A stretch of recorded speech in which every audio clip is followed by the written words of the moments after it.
Hey, what's up, you guys? I'm Heidi from Live in Free Flow.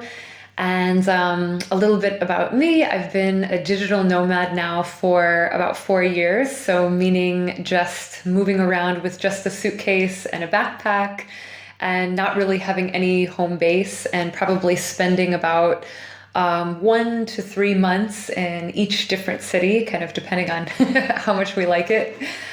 And before that, I was living in Chiang Mai, Thailand for a few years. And before that, I was actually an expat in China for a long time. So I've been living this traveler lifestyle, slow traveling for a really long time now. I absolutely love it. And I just wanted to start sharing a few more videos about kind of my favorite places that we've been to, and which places I think are really cool, kind of off the radar places for digital nomads. So yeah, so today I wanted to talk a little bit about Novisad, Serbia. And actually, I have to give credit to this guy that we were following on YouTube, Charles. If you search like Novisad, probably his videos will come up. And we were actually looking for a place to go during like lockdown times. And Serbia was one of the few places that was like still open. Restaurants were open, bars were open. So we saw Charles's videos and we're like, that looks really cool. Let's go there.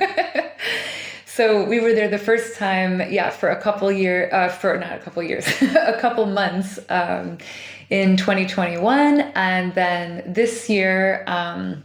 Just now we spent about 2 months there. We were looking for, yeah, like a place we'd been before to just kind of land and have an easy, free-flowing life for a couple months. And for us, Novi Sad is definitely one of those places that's really easy to just like drop into and spend some time. So yeah, so I will talk a little bit about, first of all, what is like the culture and day-to-day life like.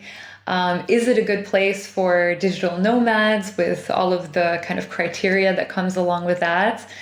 And also some important things to consider if you're thinking about coming to Novi Sad or maybe Serbia in general. And of course, some of my favorite places that I'd like to recommend to you.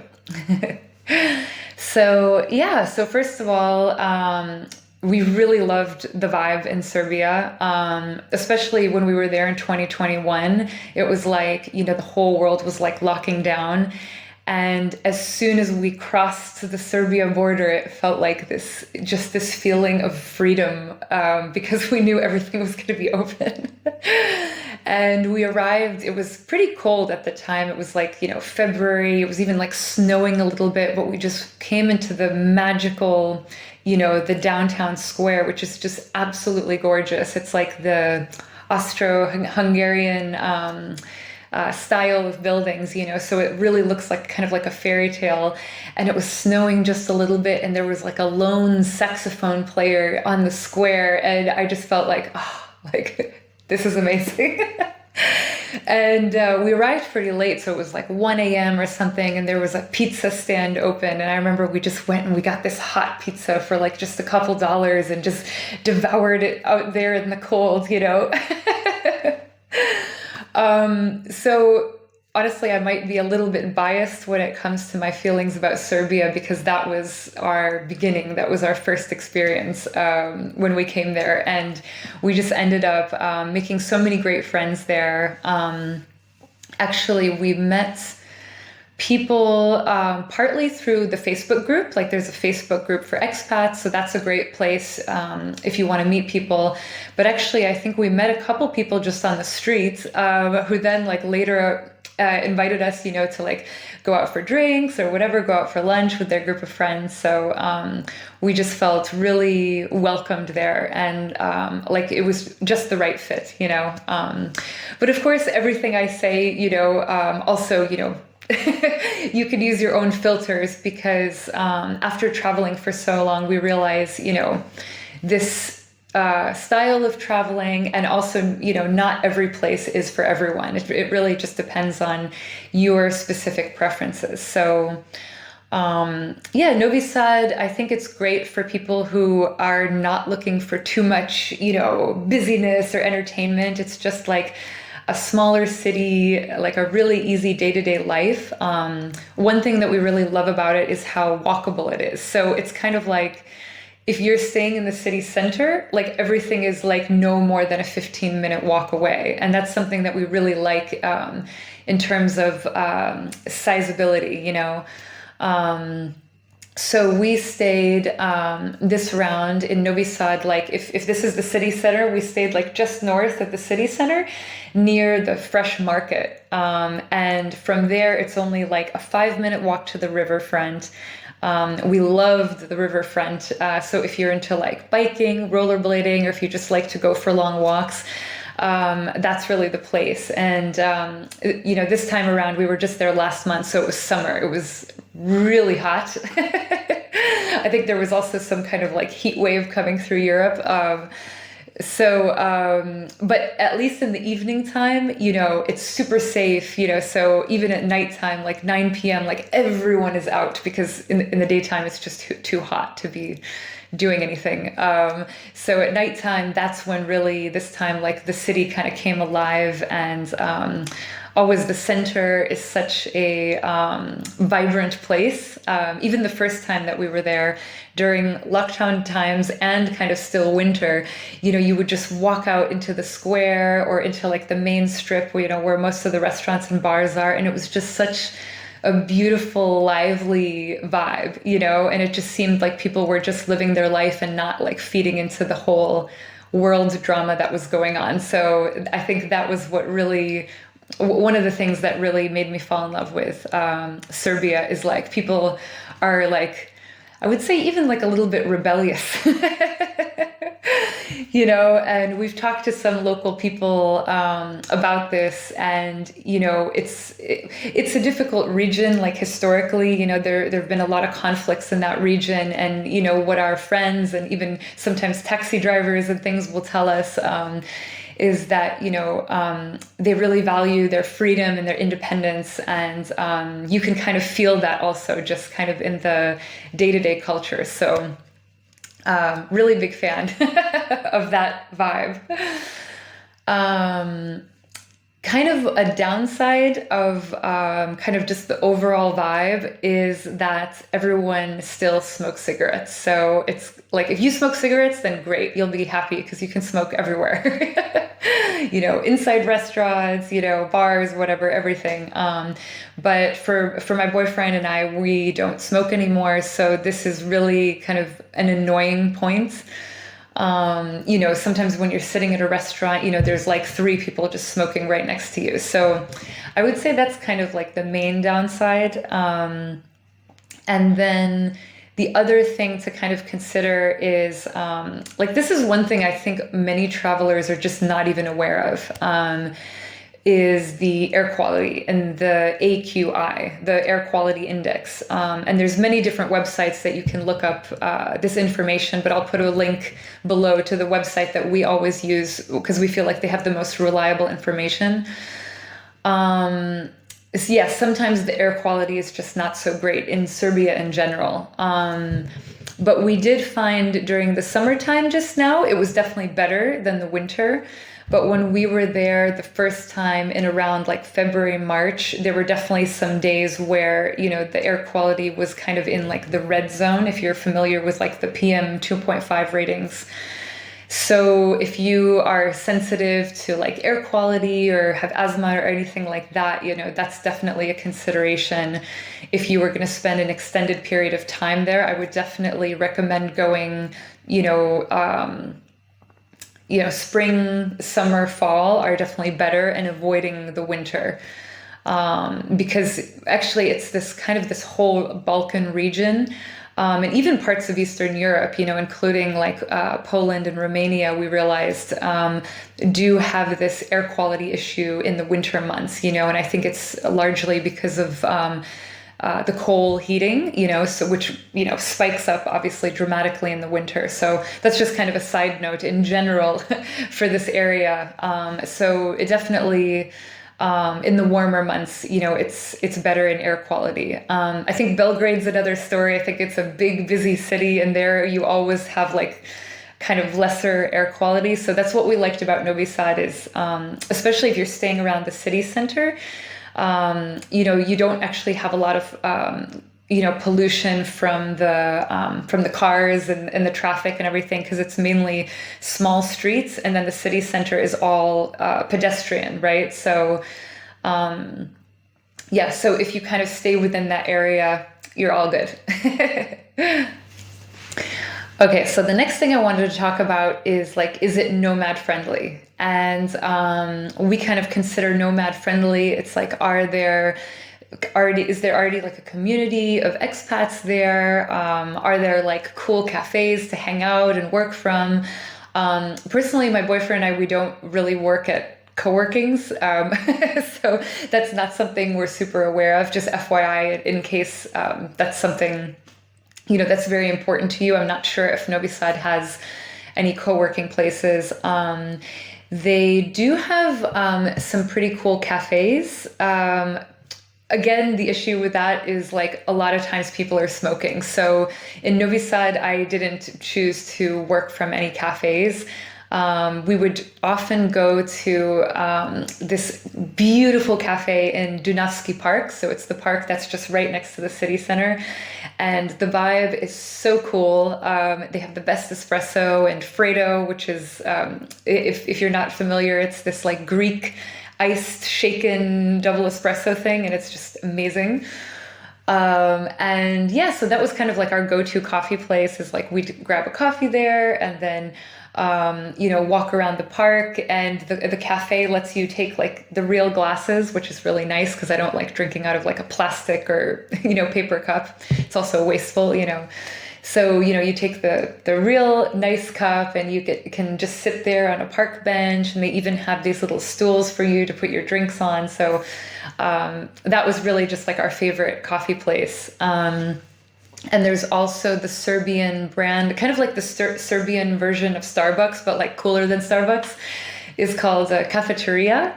And this place is pretty cool because they also sell coffee beans from all over. Like they have like Brazil and Cuba, Guatemala, and their coffee beans are really good quality. So that's where we usually bought our coffee also from home.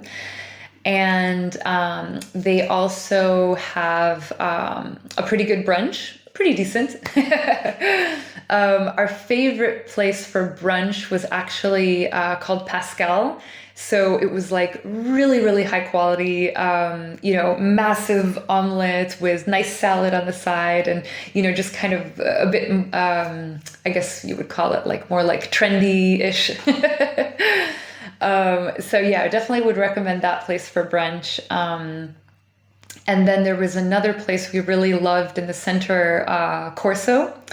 But they only serve breakfast until 11:30, so you have to watch out for the timing. I think Pascal has brunch until 1, which I don't get because, on the weekends, it's like, come on, just serve brunch until 3 or 4 p.m., right? But yeah, so in Novi Sad, you have to kind of watch the timing of things for the brunch, and then they're very like, nope, 11:30, we cut off the brunch, and now you can only order lunch. So yeah, just something to be aware of. All right, we were talking about whether it is nomad friendly. So basically, there's not like a huge like nomad community per se as there is in like Belgrade. Like we spent a couple months in Belgrade also in 2021, and there was literally a meetup like every single night or almost every single night, which is crazy, Also during, keep in mind that was even like lockdown time. So I think we joined a couple meetups and met some really nice people in Belgrade, but we felt like in Belgrade, the meetups were more centered around drinking, and we were wanting to not only, meet up at bars in that kind of like party vibe, but if you're into that, Belgrade is an amazing place for that. And they also have like a ton of these like floating bars like on the river, and it's really like kind of like an all-night party place. So that's Belgrade. Novi Sad does have a little bit of a party thing going on, especially on the weekends. it's kind of interesting because one of the bars that's like really popular, that's always packed with people, I don't know the name of it, but they have actually some local bands that play there every weekend. So that's kind of cool to see, something a little bit of a different vibe than always like, I don't know, the same pop music over and over. And yeah, and I think this last time around there was like a weekly meetup at this pretty cool like craft beer bar, I think Mazut. But actually we never went because during this trip we weren't really going out and drinking. We were just more focusing on work stuff and working out. And we also just still had some friends that we had met a couple of years ago. So we already had like a kind of a group of people that we liked to meet up with and hang out with. But the first time around, we did find that, people were responsive in the Facebook group. So I'm not sure it would be the best place if you're just coming as a single person, because it's not like some other nomad places like in Thailand or Chiang Mai or something, where you just go into any cafe and there's like tons of foreigners and you just naturally strike up a conversation. Yeah, it's like it doesn't feel kind of as natural or easy to just kind of be like, oh, hey, I guess you could, because Serbian people are very friendly, but it's just, it didn't happen that often, as in other places. So I think like if you are like a couple or a couple of friends coming together, it would be nicer because there's not so much of a digital nomad community already existing, that you can just like drop into. But there definitely are expats living there. I mean, we would occasionally hear English or German or other languages, as we're walking around town. And definitely also Serbian people are super welcoming. The first time around, we actually met a guy randomly on the street one night. We were having some beers at a bar, and actually his dog came over and like said hello to us, and then we got to chatting, and ended up like just really hitting it off. And he invited us like a couple nights later to his friend's house, which kind of like as Americans, we weren't used to people being so just immediately inviting. We were like, oh, like, is that weird? But sure, we went over to their house. It was amazing. We had some rakia. Rakia is like the national drink, that everyone is very proud of. And it's actually really good. I'm not a big alcohol drinker or hard liquor drinker in general, but it's kind of like a fruit brandy. And they have all kinds of different flavors, like a crazy amount of flavors, like every fruit you could imagine. Like I think the standard one is like made out of grapes, but then they also have like made out of figs and raspberries, and I don't know, I'm just making stuff up now. I forget what the main ones are, but and also the locals, they always make like their homemade one, right? So our friend was like, well, the stuff that you buy in the store is crap. That stuff will give you a hangover, but here, have my homemade stuff. This is the good shit, right? Right. So yeah. So I was talking about the hospitality. Yeah. So we just felt so welcomed. And actually that group of people ended up inviting us on a little trip to Zlatibor, which is like a mountain town. So yeah. So anyway, we just had such a lovely time last time and this time. Yeah. So all right. Some other things to do in Novisad besides hang out just along the river would be there's a lot of gyms actually. So we found that pretty cool that it just in general it feels like people are very in shape and fit. In Novi Sad, also like people seem to kind of walk and bike most places. Our Airbnb host also, he lived nearby and he was like, oh yeah, I walk and bike everywhere. And he even rollerbladed, and I think he was like 60 something. So we just felt like that was really like in line with us, because we also really like to exercise and stay fit and stuff. And the first time around, my boyfriend actually also hired a personal trainer, and the sessions were like super affordable. Can't remember, it was maybe even like $10 a session or something like that. Yeah, so definitely that was a really nice culture. And I think I did go to a few yoga classes, but the studio I went to kind of moved outside of the city center. So I haven't done that in the last round. We just mainly were exercising outside. And then you also have like tons of gyms. I think even like 24-hour gyms, you know, for like really reasonable prices. I want to say around something like, you know, $30 a month or something for a membership. So definitely that's really nice. And yeah, we just loved like walking around the square and, you know, buying really fresh vegetables, like directly from the farmers at the market, the one that I mentioned that we lived nearby. So I would really recommend staying in that area. And unlike some other countries we've been to, Croatia.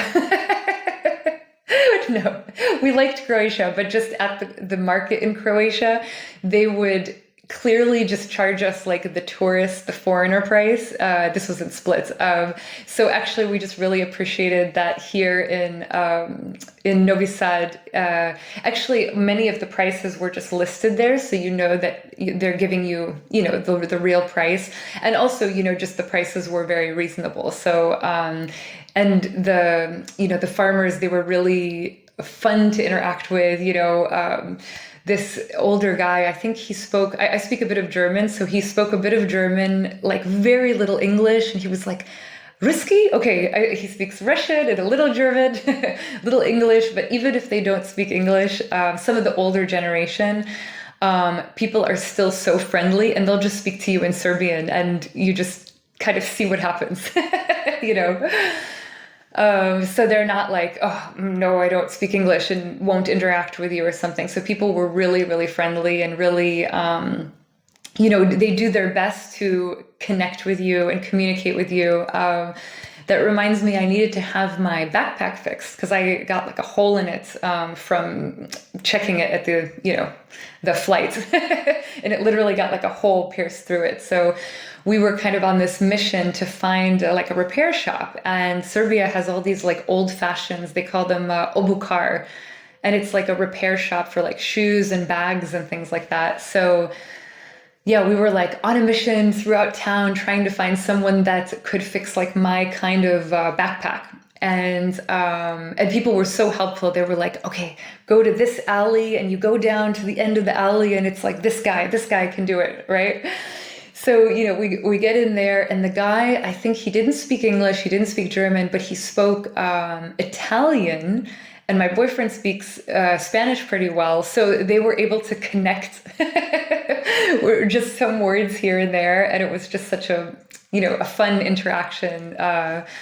And I think that's one of the things we just really also love about traveling is like you just meet all different kinds of people. And most places we've gone, you know, just people are very welcoming. And I think especially in Serbia, maybe because it's not so touristy like some other Eastern European countries, or like I would say more Balkan countries. That's the region we're in.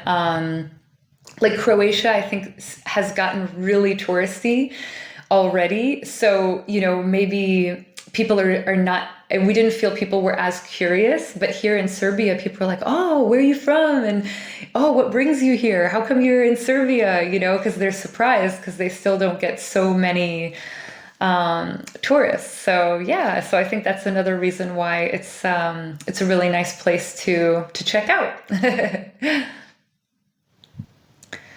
All right. And the next thing to consider, which I'm sure is important to most digital nomads, is the cost of living. So again, it depends on what you're comparing it to and where you're coming from. So if you're coming from like the US or Western Europe, it's definitely going to feel easier on the budget. You know, it's a bit cheaper all around on housing and day-to-day expenses and everything like that. Like, you know, before Novisad, we were actually in Madeira, Portugal, and there definitely everything was probably around 30% higher, you know, so like meals out, our rental place and everything like that. So then in comparison, Serbia definitely feels like a lot lower cost of living.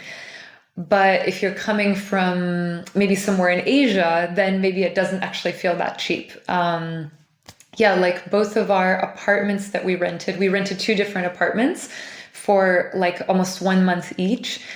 And they were around, I want to say like $900 to $1,000 a month for a 1 bedroom apartment. And not really like a huge 1 bedroom apartment either, just like a normal size apartment.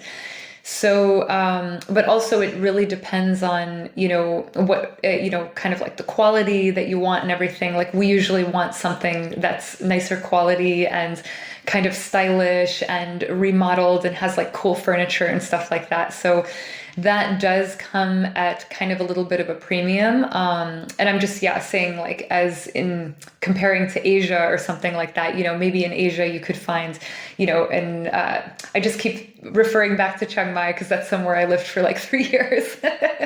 And maybe many nomads know as like a reference, in Chiang Mai you could have an apartment for like half that price, of like the same size and quality. So it's definitely not like super cheap on the rent front or anything, but definitely like the day-to-day expenses are all like, super reasonable, like just groceries and, we would just shop at the market, and DM is like this German, I guess it's technically like a pharmacy, but they also have like organic food, which is amazing.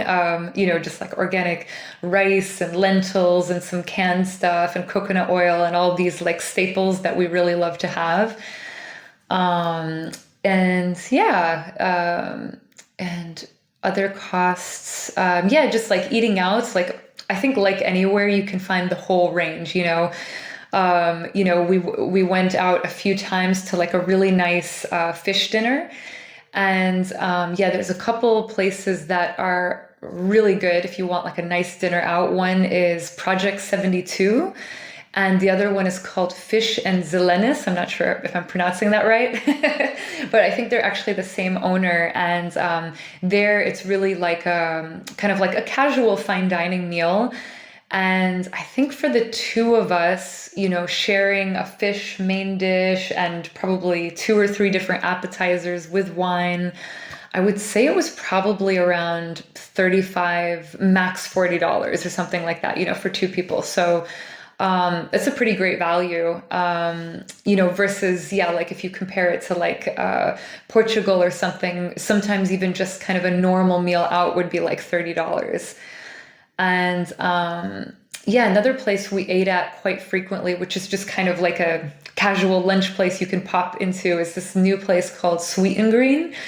And it's like a build your own salad place. So we were eating here like literally every single day because it was like, I don't know, $8 for like, a huge salad. You get to choose all your toppings, and they were really generous with the portions. It was like baby spinach and chickpeas and black beans and sun-dried tomatoes and artichokes and avocado, and you just pile it on there, so and they also had some really healthy soups. So we really liked that place. And then if you're vegetarian or vegan, there are not that many options. So we were cooking at home quite a lot. One other recommendation, a really special place to check out, is there is this, I believe he's from London, a British guy, has this bar called Biraj, and he cooks Indian food like most Sundays, and it was amazing. It was like way better than we had in most like actual Indian restaurants. So that's definitely worth checking out. And there's also a Mexican place, kind of like a little pop-up stall. It's more like on the junk food side, but it's pretty yummy. I forget what it's called, but I'll put all my favorite restaurant recommendations in the links below so you can check that out. They don't have too much international food in Novisad. It's mostly like kind of the standard menu, which is like in Novisad, it's more like, or in Serbia in general, it's more meat focused.